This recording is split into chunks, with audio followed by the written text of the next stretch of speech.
Hi guys! Good morning! Ayan, Happy New Year sa inyo.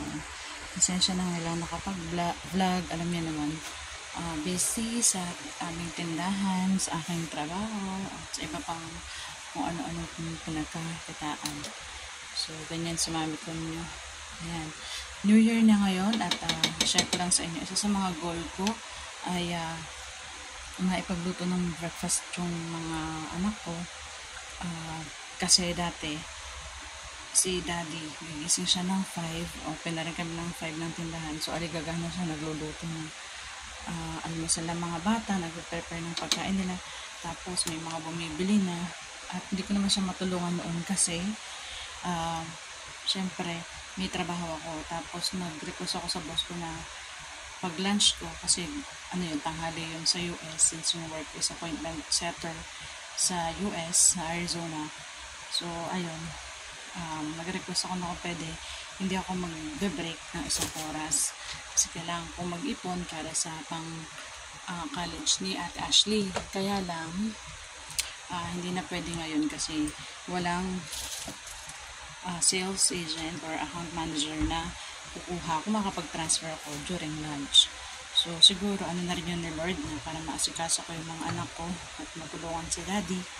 Ayan, at ngayon, nagluluto ako ng breakfast na lamang sa gas. So, ayan, siya, pakita ko sa inyo. Kanina pa ako nag-start ng 4 kasi ang aking break time ay 4 to 5. So, 1/4 lang yung naluto kasi kadalasan din nila nauubos. Ayan.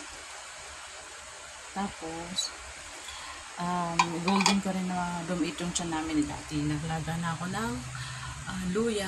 Ayan, tapos nag-squeeze ako ng lemon. Tapos may honey. Ang laki kasi ng tiyan namin dalawa. So, kailangan namin magpaliit ng tiyan. Ayan na yung egg.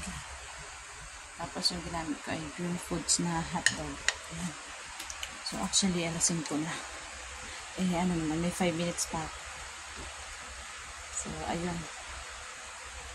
Try natin magkaroon ng, or mag-set ng goal para ngayong 2024.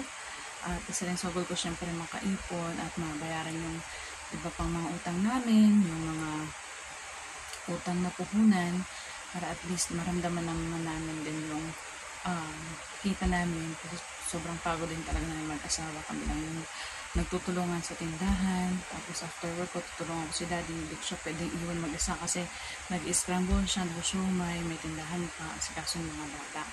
So yan, tulungan lang tayo mga may asawa dyan. Kailangan talaga magtulungan tayo. So yun lang guys. God bless everyone. At syempre, talaga tayo magdasal bago simula ng ating mga araw. At syempre, bago matulog.